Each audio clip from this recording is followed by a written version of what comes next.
Hi,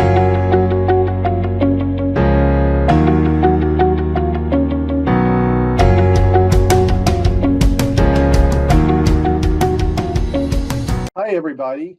Welcome to our webinar today, an in-depth look at the most benchmarked index in the world, the S&P 500. I'm Bib Strench. I'm one of the co-founders of the ETF BILD Project. And today we're joined by Howard Silverblatt, who's formerly of the Dow Jones S&P Indices, as well as another co-founder of the ETF BILD Project, John Jacobs. Real briefly, what the ETF BILD Project's about. The other two co-founders are Justin Mize and Rich Keary. It's really a forum kind of for the small and middle-sized ETF complexes to discuss issues that confront them in an industry, dominated, especially by three ETF providers. Of course, today's topic is of interest to everyone in the ETF industry and broader than that. And so, we're remarkably fortunate to have both John and Howard here. Howard has been called the Messiah of the S&P 500. We'll let him give his background. John created at NASDAQ the QQQs. And then our timing, we think, is kind of perfect. I guess in the Sunday web edition and today's print edition of the Wall Street Journal, there was an article about potentially changing some of the rules of indexes to allow currently private companies like SpaceX in the index. So we'll definitely get into that later. But why don't we start with you, Howard, just given your background. Okay. First, let me state that nothing I say here should be interpreted as the buy, sell, hold recommendation in any manner or form. I did retire, as you said, from S&P on February 1 of this year after almost 49 years. So my views and commentaries represent only my own. That said, I started S&P in May 1977. Two issues broke 100 that month. One was the S&P 500, and the other was Berkshire Hathaway. The S&P now is about 7,250.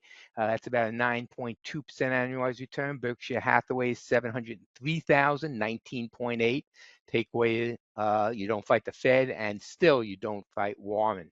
Also, in 1977, the index had 3 dedicated employees, and it wasn't that profitable.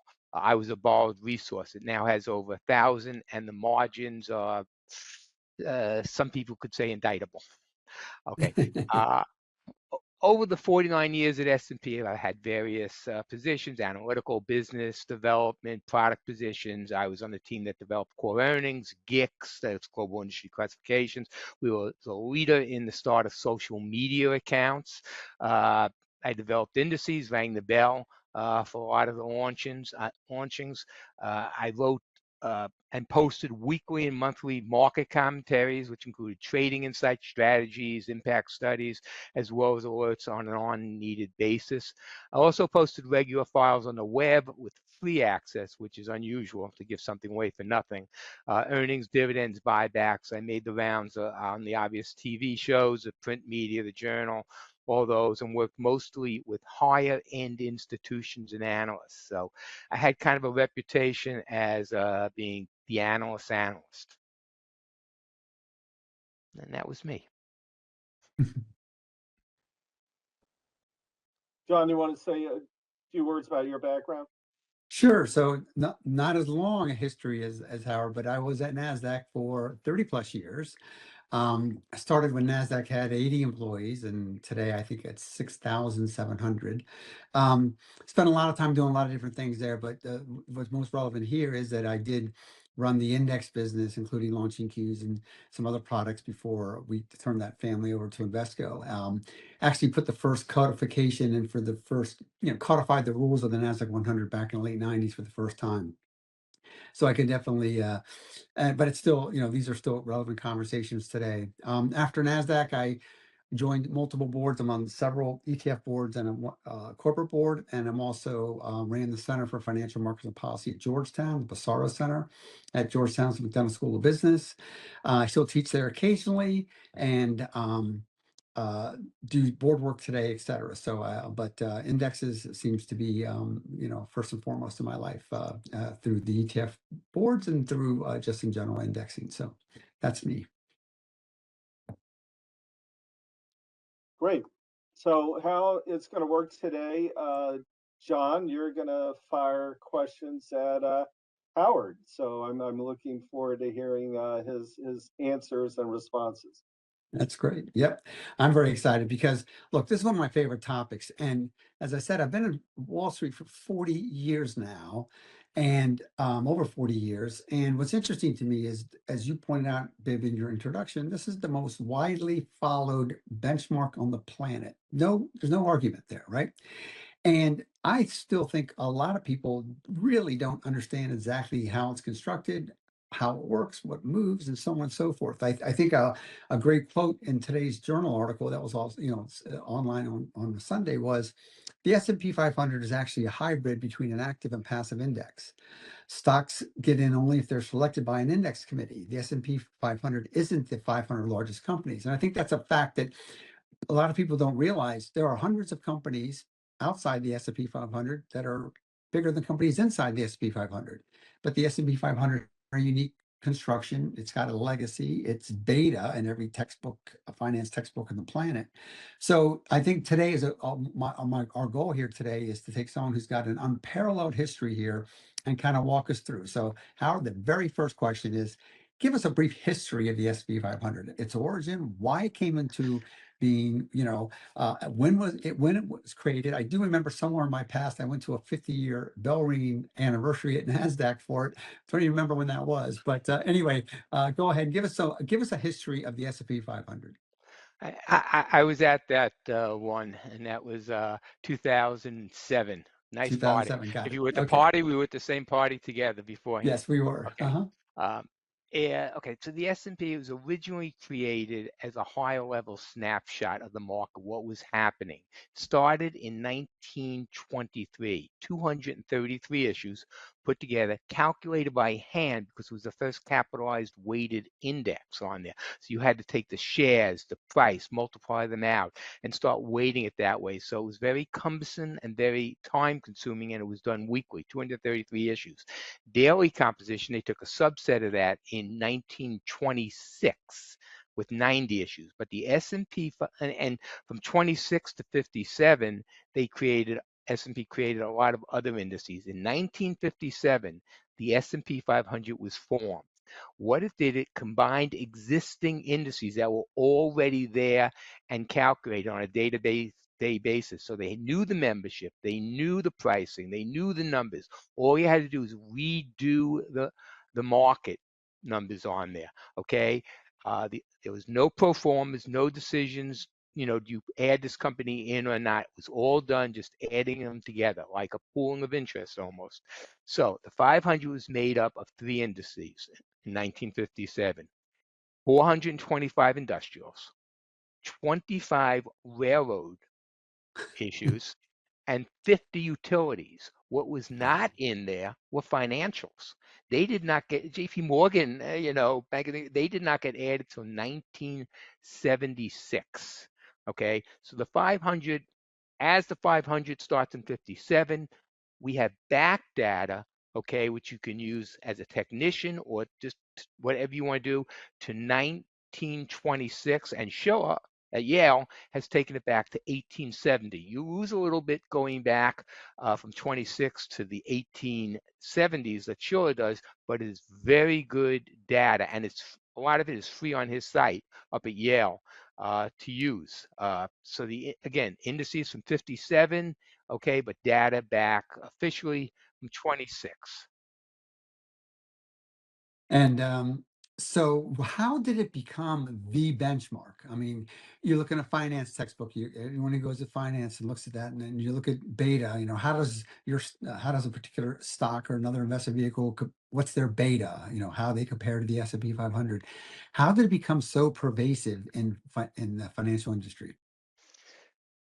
Uh, Basically, again, it's used as a benchmark. The intent of the S&P 500 is to emulate the U.S. domestic market, the high cap. Obviously, then you have a mid cap and small different sectors on there.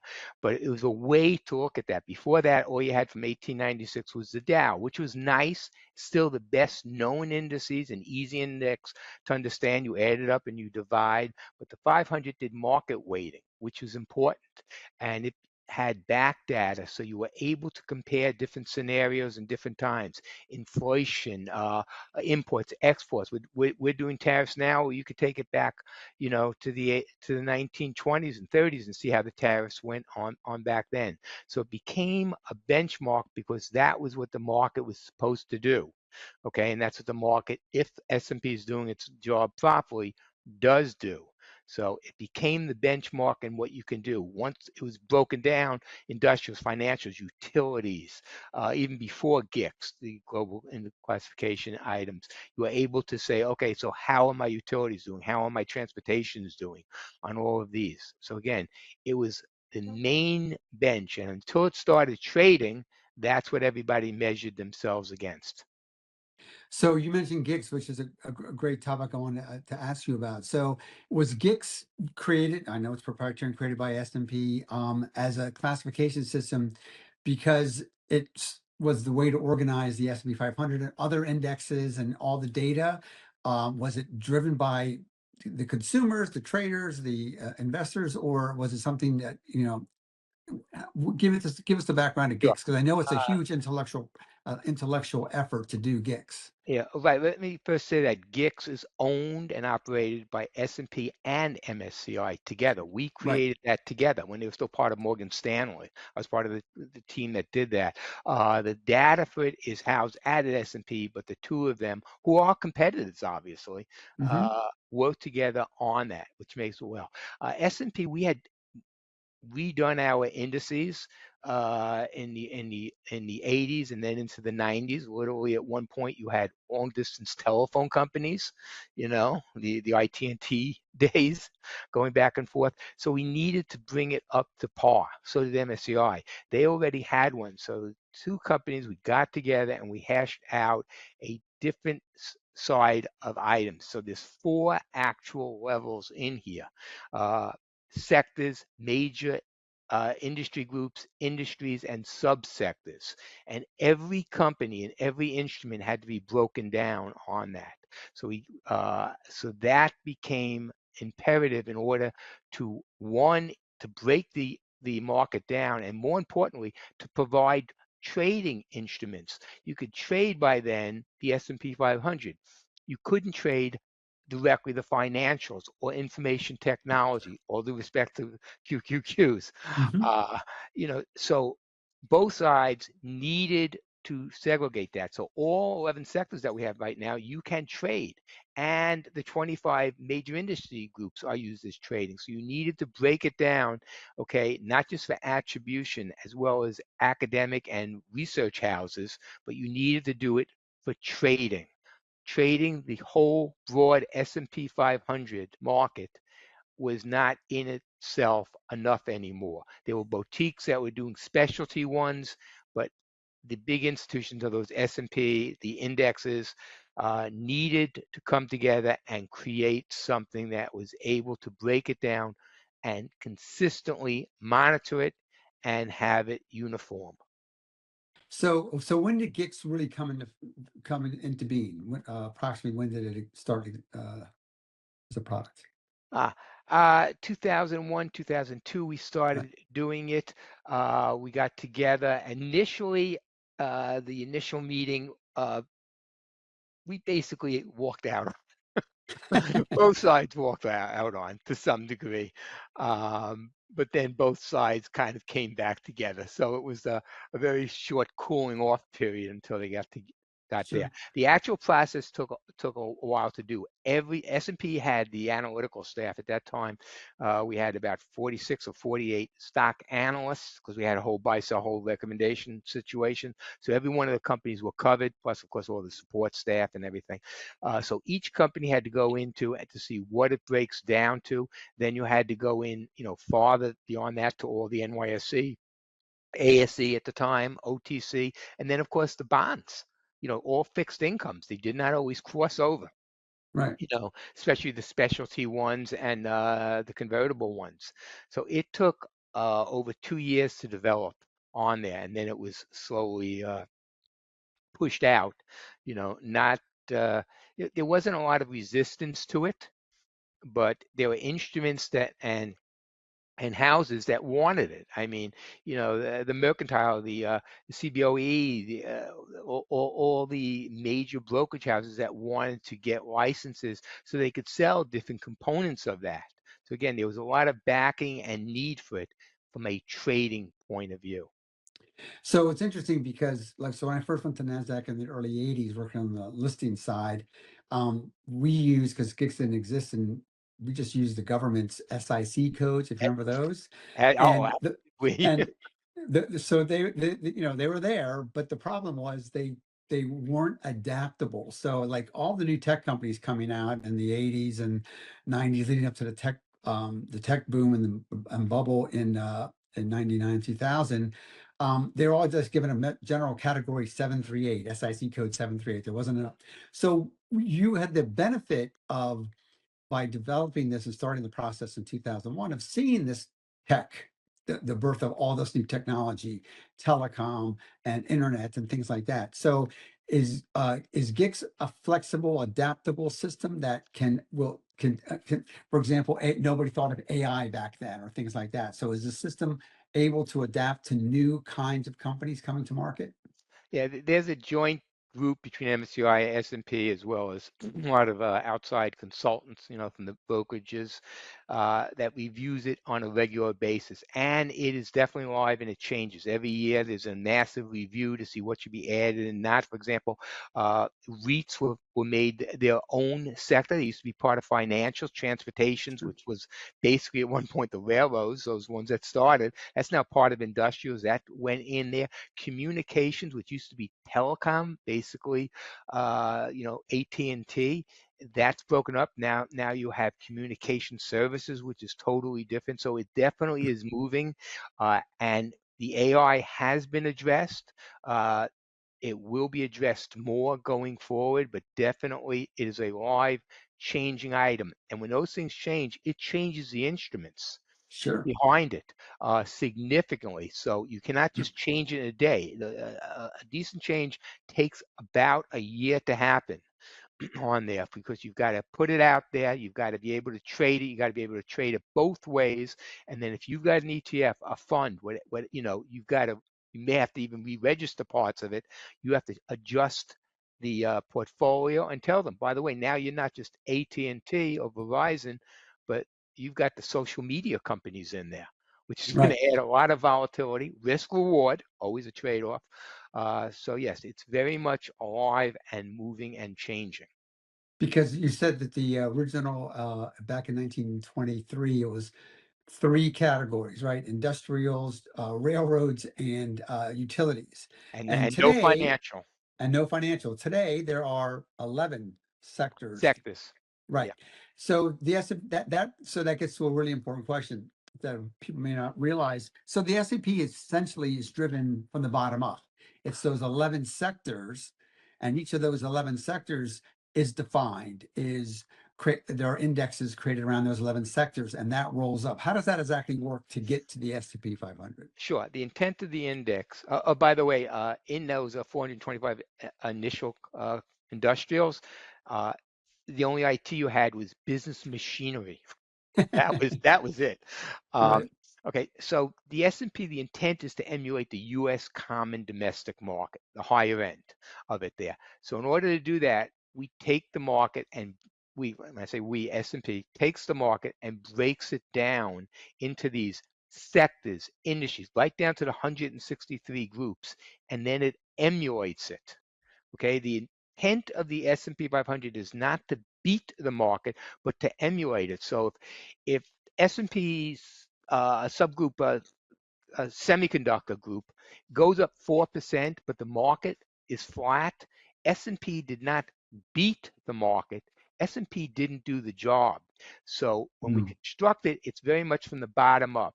The market makes the determination. If technology is 38% of the market, the S&P has to be somewhere around there. Remember, if one is over, that means somebody is short and you're not emulating. So if it's 38%, your goal is 38%. And then you break that down. How much is the semiconductors? How much is the internet companies? How much are the web producers on there? Each one of those groups have to be emulated in there. So it is a constant battle to get it the weighting properly, because you're always going to be off to some degree. Okay, I mean, you mentioned today's editorial with SpaceX. Obviously, that's a separate issue, which we may or may not get into, but it's very much from the bottom up. And when a company gets replaced, let's say a forced replacement, which is a merger, it's being taken out. Okay, one of the things you do is you go to that matrix and you look at it and say, okay, I am underweighted in financials. Which kind of financials? New York money markets, wherever they are, secondaries. And that is what you're looking to do, because again, your goal is to emulate the market. It's not necessarily the biggest companies or the best companies, but it's the idea that you're emulating the US domestic market. And so that's so relevant. I remember during the financial crisis, I kept bugging the S&P team about adding NASDAQ, the corporate NASDAQ, to the S&P 500. And they're saying, John, do you really think we should add more to the financial sector in the biggest financial crisis since, in decades? And I'm like, yeah, but there's no balance sheet risk. It's a different kind of finance company, right? We're only in the finance sector because we're a stock exchange, right? We own stock exchanges, et cetera. And lo and behold, we were added fairly during that crisis, fairly soon after. And we did pass by bigger companies because we were more relevant to what the finance sector was turning into. Exchanges needed more representation, et cetera, not balance sheet risk, et cetera, and things like that. So so that gets to the whole point. There is humans looking at this and doing that analysis, right? So the governance structure is a committee. It's data driven, but there is a committee. How does that committee process work to look Okay. at? Is it the committee looks at all 11 sectors and then puts it all together? First, let me add to your initial comment. Yes, you definitely bugged S&P. Specifically, you started with David Blitzer at the time. If you want me to I get him did. on the phone, you may not want to hear what he has to say. But your addition was not just because that the market was going in that direction where NASDAQ was, but it already had developed there, and it was growing. Okay, so the index is not necessarily predicting, yes, you are going to be a big industry, you are going to be this or that. Need to see that it has been. So that was a big part of the NASDAQ on there. But as far as the index committee goes, okay, there's an index committee for every index. So let's just talk about the S&P 500, which you do not know who the members are. Right. S&P does not put out. The last known member officially in policy change was the head of the index, which was David Blitzer, who you were bugging. Yes. That is not done, and S&P continuously has to defend that because they get lobbied, just the way you called up. Companies lobby. Companies come in to do that. So the index members are somewhat shielded. The intent is that they shouldn't have outside influence on there. So the index committee has a whole bunch of analysts and statisticians that go over all the indices. So they know on a daily basis what the breakdown is, who's representing who, what is off on a sector or a group, what's coming up. You have a merger coming up, between two companies, within the index, that's a forced change. You have a company that's fallen so far down or trading or has financial problems that you may have to drop it. And by the way, a big movement is obviously from the small cap to the mid cap to the 5, and on the way down from the 5 to the mid to the small. So when the members meet, they go over all this stuff on a regular basis, but it is monitored and reports go out literally every single day. And the index members are kept separate from the commercial. This is a key item at S&P. There's a huge wall between them. If a commercial person has a question for the index committee or vice versa, they have to go through compliance.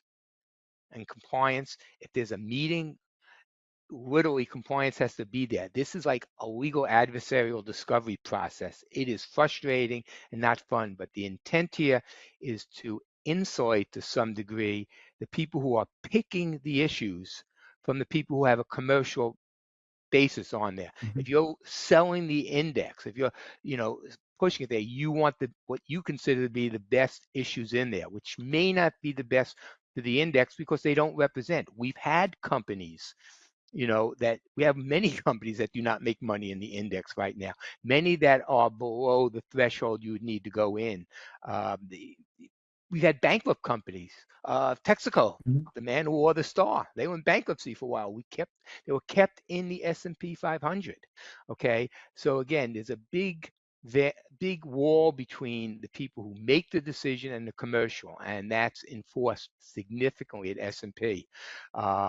They've got a whole bunch of analytical people behind them, but again, the intent of the committee is to make sure that the issues you are picking, replacing, changing, follow your mandate. Okay, not to sound like Powell right now, but your mandate is to emulate the U.S. market. Right. I mean, and I remember just from the mantra I repeat with the NASDAQ 100 was, it's simple. It's the largest 100 non-financial stocks on NASDAQ. And whatever I had to do for the rules to make it objective, transparent, rules-based, it was always try to reflect that. So the current, we'll get to that a little bit, the current issue with SpaceX and others, these giant IPOs that are coming out, it's not new. I mean, when I first codified the rules, it was a 2-year seasoning period, and then realized companies were going public at a bigger size. And then in 2013, in anticipation of the Facebook IPO, now Meta, the Facebook IPO, we shortened the season period again because these companies were so much bigger than they were historically. IPOs were, it become it's a different model, and we wanted the index. It didn't do us any good to say there's a large non-financial company on NASDAQ, but it's not in the index. Then why is the index not, So the goal is always to balance it, trying to reflect its mission, but make sure that the companies there were deserving to be there and hit all the bona fides, et cetera.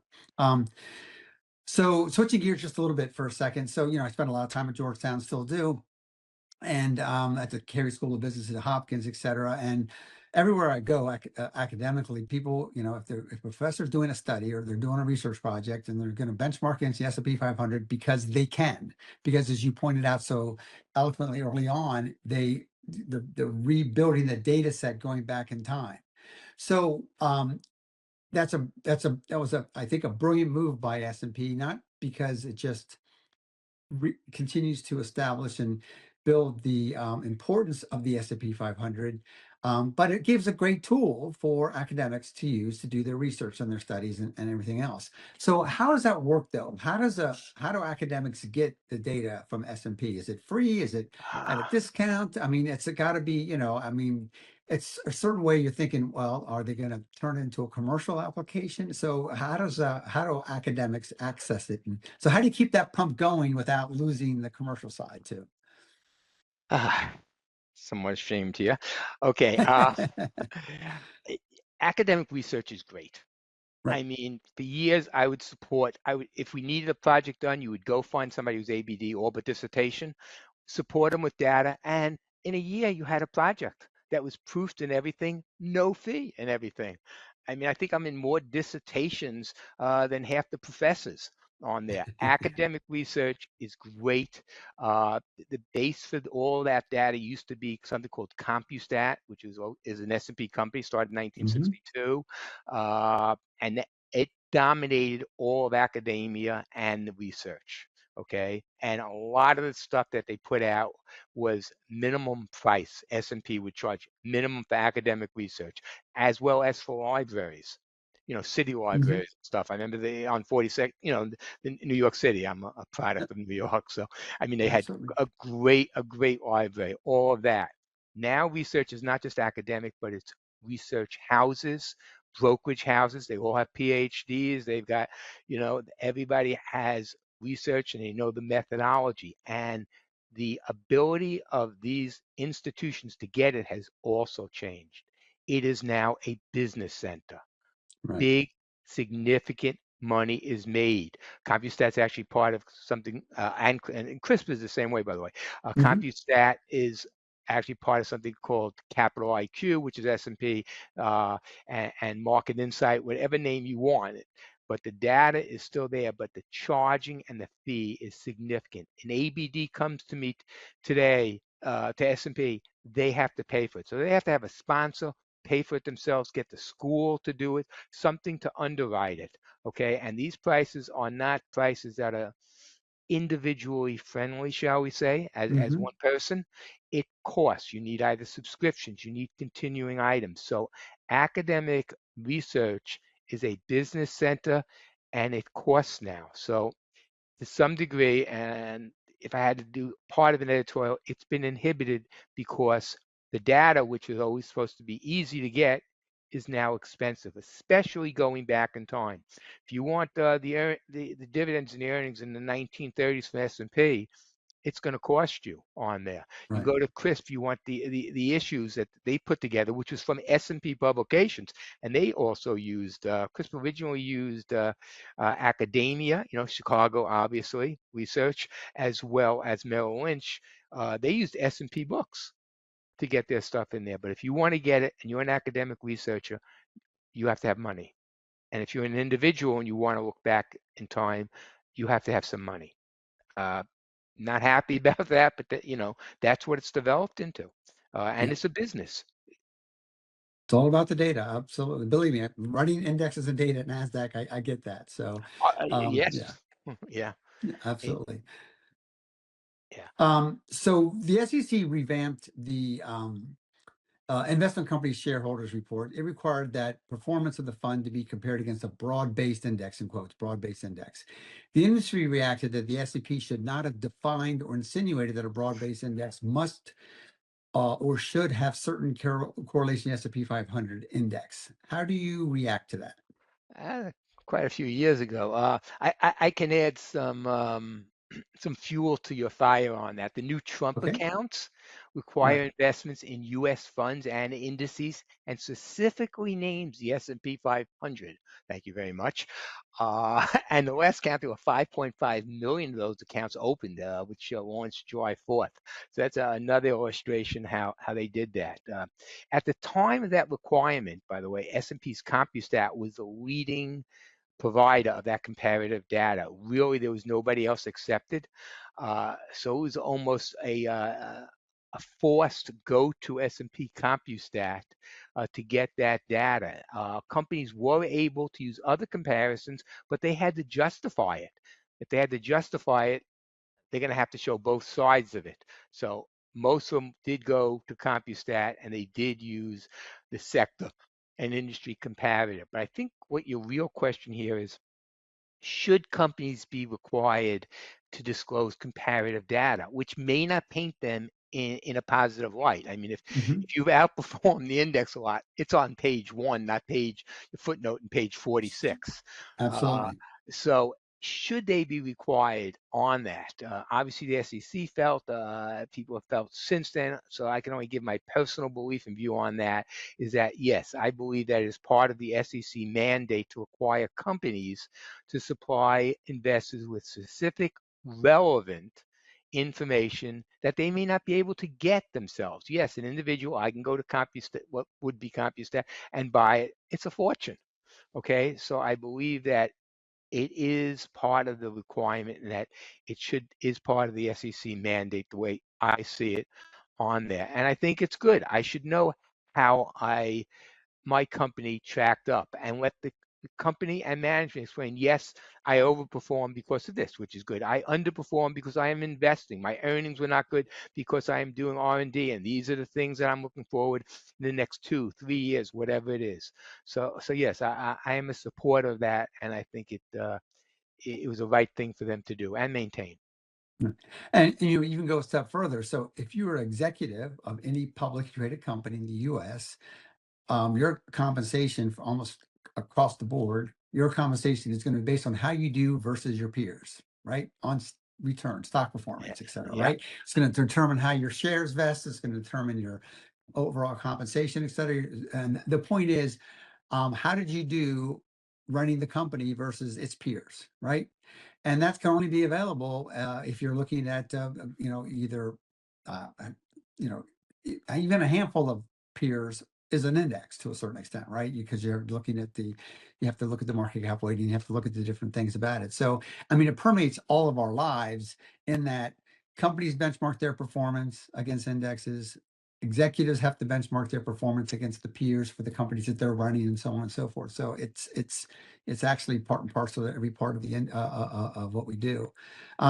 So I'll ask you a question which I don't even know don't even know the answer to. Does the SEC, does the industry still use circuit breakers for a massive market meltdown? It used to be the S&P Oh 500 yeah. was a circuit breaker, Oh yeah. right? And Okay, they have several levels of them depending upon what right. it is. And there's also ones that the Fed uses, by the way, although they're Okay, outlined not specific numbers on there. But yes, you have those circuit breakers in there, and you need it. I mean, there's no. You've been to the exchange. I can go. I can bring a golf putter there one day. There's no people there. It's all system to systems. It moves so much quicker. You don't have uh, you know specialists controlling the amount. So yes, it's still used. I think it's imperative that it be in there, especially as we move towards 24/7 trading to some degree, where trading after hours gets very light, or you can go abroad and trade certain futures on there. So I think the circuit breakers are good. Unfortunately, it's just the U.S. mostly that does it. But I think they right. should actually consider extending them, but I'm not sure how you work them out with AI. Again, the algorithms are so much quicker and is so much deeper that connects so many different levels and ways to cover a stock, not just the old calls and puts, like when we were young. I mean, there's Right. so many instruments there that you really need a complex mathematician to explain it to you. Forget about writing it. Right. So just to elaborate for the audience, the exchanges, NASDAQ, New York, and any exchange, they're tracking the stocks listed there and the trading that's going on in the stocks that are listed there. And they look for unusual movements in those individual securities. That's what they do. And then they look and see, do they need to do a quote halt in that particular stock and get news out or something going on. But the industry, the SEC, has set, a market-wide circuit breaker. If the S&P falls a certain amount in a certain amount of time, then there's things slowing down. It's called a circuit breaker. So we can shut them. They can actually control the trading and control um, so the markets don't go in a free fall. So the S&P 500 has been picked as the leading benchmark for that purpose as well. I mean, I remember dating myself back to the crash of '87 when there weren't circuit breakers, and boy, oh boy, when things fell, they just continued for days, and it was really a really scary time. So anyway, I'm sure there's an active industry group looking at how do we update and the circuit breakers based on all the things you just mentioned, Howard, because there are so many, it is so much more complicated and complex and globalized today. Um, so, um, so I'll get to one that's interesting to cut because it kind of will go to this topic of SpaceX, but it's actually, I think, much more prevalent on the NASDAQ 100 than is on the S&P 500, which is every year there's a small group of stocks that have an outsized impact on the performance of the overall index, right? The Mag 7 on NASDAQ. I mean, as the Mag 7 goes, so does the NASDAQ 100, the NASDAQ Composite go, because they're market cap weighted indexes and these giant mega caps that they move markets, they move indexes, they move markets. I don't know that if you're doing market cap weighting, there's not really a way around that. People do the equal weighting and they do all sorts of slicing. The Dow is actually price weighted, as we know. But what are your thoughts on the impact of the large and I know there's risk diversification tests to keep the index, the products diversified that are on the index, but talk about the impact of a small segment on a big index. Okay, I'll open that up initially on the 500, which is supposed to be more broader, Right. and emulating the U.S. market. Uh, and let me say, whether you're looking at the top 10, the Mag 7, or issues NVIDIA, Apple, we have never seen this kind of concentration before. Right. Okay, and the impact as well. Okay, and I'm talking about specifically the 500. The closest you come is 1982 to 1983, when a company by the name of IBM was supposed to take over the world with some new product called personal computer. Right. You didn't call them PCs because no one knew what a PC was. But basically, 2 points. First, the concentration adds risk. Again, it's good on the way up, bad on the way down. But second, and more relevant, is that the market creates the concentration. S&P, by using straight weighting, and again, there were indices that limited, did not make the Mag 7 34% of the S&P 500 and have a greater impact because of their price. Okay, the market did that. It did not bid up NVIDIA to that top position. The way, or we S&P, we used to have an index with and without Apple for a while, and Right. before I got to S&P, there was an index with and without General Motors. So it is not totally new, but Sure. it is an issue and a problem for a lot of indices. For the S&P 500, if you have pure market weighting, you have no choice. Okay, we S&P as well as other ones have ones that do limit the concentration, both by sector, by issue. Different methodologies on there. But for the 500, if all of a sudden the Mag 7 Plus, that's what they're going to call the Mag 7 plus a couple of the space issues on Hmm. there. If all of a sudden they're 50% of the market, that's what it's going to be in the S&P 500. Okay, changing that would be a different index. The S&P emulates the market, and it's the market Right. that does that concentration. But again, it's the birth of the new indices that are going to go, yes, it's too much on the high side. We don't want any issue to have more than, I'll just, for the 500, I'll do an arbitrary number, 5%. No sector should be more than 25%. So you're going to have to trim this down. And there's algorithms on the sector ones, those 11 sectors for Hmm. issues in there. So that's what's eventually coming at this point. But it's important that investors know what's in their index. If you are buying the S&P 500, again, I'm only speaking on the 500 here, you are buying 7% of the 7% of your stock is in NVIDIA. Okay, that Mag 7 has 34%. So before you if you think that Mag 7's going down, you might want to consider getting out or selling those short. So again, investors do need to do their homework, even on a broad indice, to know what's in there and what makes it up. So I'll make one comment on that point, and then we'll close with the current topic. So your point about what's in your index, back in around 2011 or so, Apple had a tremendous run up, and people didn't realize that if they owned just three basic ETFs, spiders, Qs, and diamonds, their exposure to Apple was through the roof because they all three had it. And not only that, the Nasdaq 100 had overweighted Apple 13 years earlier when they that are You did converted it. to a modified market cap weighted index because Microsoft and Intel had such a run at that time. So if you didn't know what was in the index, you didn't realize your exposure to Apple by owning three, what you thought were just baskets of stocks, right? So it is really important to know what's in your index and their weights. So let's close on the topic that's top of mind here. So S&P is going through deliberations. NASDAQ just did it. Verify did it, et cetera. The indexers are all dealing with these giant IPOs. SpaceX is the biggest one. They're coming to market.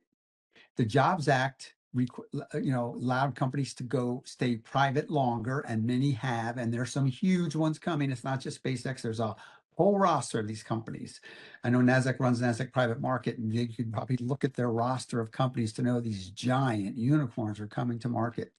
So one, indexers have to wrestle, when do we put it in the index, right? Because the seasoning periods are getting lower. These are not small, tiny IPOs where there was risk about, their seasoning. At what weight do they put them in the index?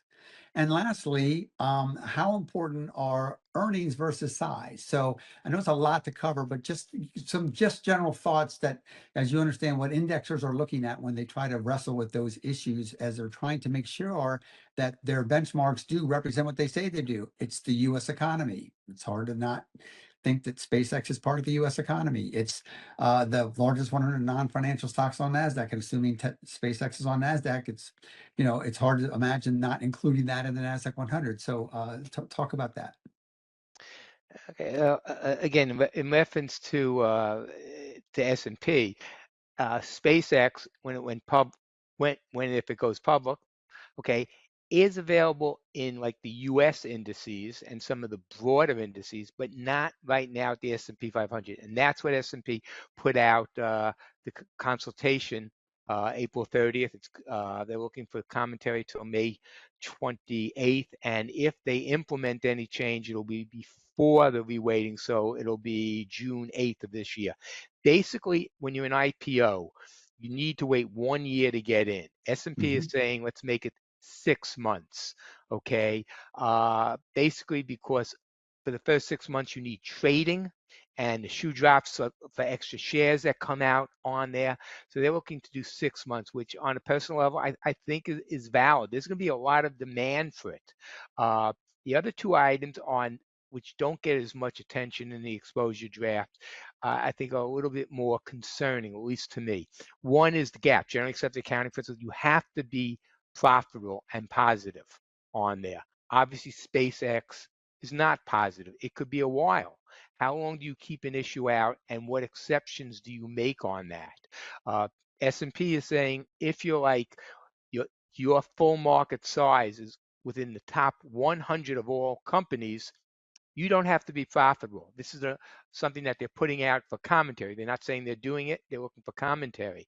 That's a big item to take companies going in that are not profitable, okay? And that's going to get probably one of the bigger negative feedbacks, that you're removing profitability and stability from the company. Again, SpaceX will go in maybe if they do the IPO at 75 billion, but eventually, it's going to hit that $1 trillion mark. I mean, Musk does own 42% of it.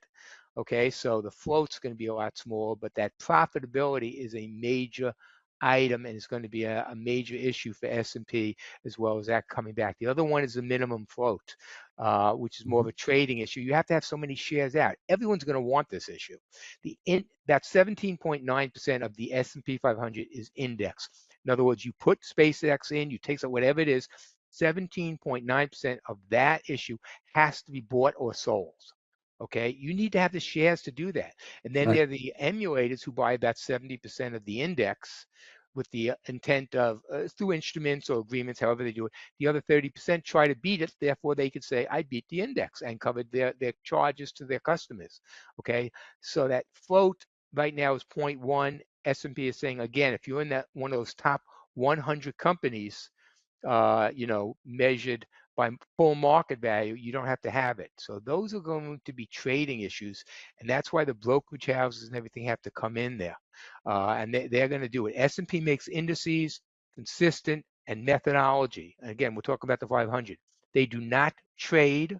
They do not execute. The committee could change every company every day. Okay, as a trader, you can't do that. Right. So the trading community is the one that's going to have to give a lot of feedback in here, and then S&P is going to have to evaluate it on there. Yep, absolutely. So we'll see. It's going to be really interesting. It's also going to be interesting because a lot of these companies, or almost all of these companies, are trading right now in the private markets through special purpose vehicles. So there'll be a price convergence theoretically that we haven't yet seen before. So it's going to be a very interesting time. So I'll let you close on this note. One question. The future of the S&P 500, anything you think that we haven't touched on that is something that as you look down the road, where do you see the S&P 500 in 25 or 50 years? So given the way the significant change we've had from pensions to 401k, where people self-direct, I think the whole industry, as well as S&P 500, has positive full momentum for sales and growth and different kinds. People are going to need more brokerage houses, more analysis, more reps to get through all this data. We as individuals are now more responsible through our 401ks, through our health accounts than we were ever before. It's not, 15 guys sitting in a back room smoking cigars and drinking scotch who all went to the same B school. So I think that more services are needed within the industries, and AI will support some of this, okay? And that the indexes, the combinations, and again, S&P does 2 million indices already. The number of indices out there is even going to increase from here. More combinations. So you will have to make the decision as compared to the way I see it. Instead of buying these 7 stocks, you're going to buy these group of stocks, which may be 15, 20 stocks, which is going to be an index, a fund, an ETF out there. I couldn't agree with you more. Howard, I think we could talk for hours more. There's a lot of topics you haven't covered, so we're probably going to invite you back for a part 2. But thank you so much for sharing your time and your expertise and your insights today. Bib, I'm going to turn it back to you to close us out. Yeah, so again, thanks, Howard. Thanks, John. Great discussion today. Thanks all the people that joined us live, and thanks to all the YouTube watchers. So we look forward to seeing how this all plays out. As John says, as there may be a part 2 because the story is not over yet. Not for sure. Thanks, everyone.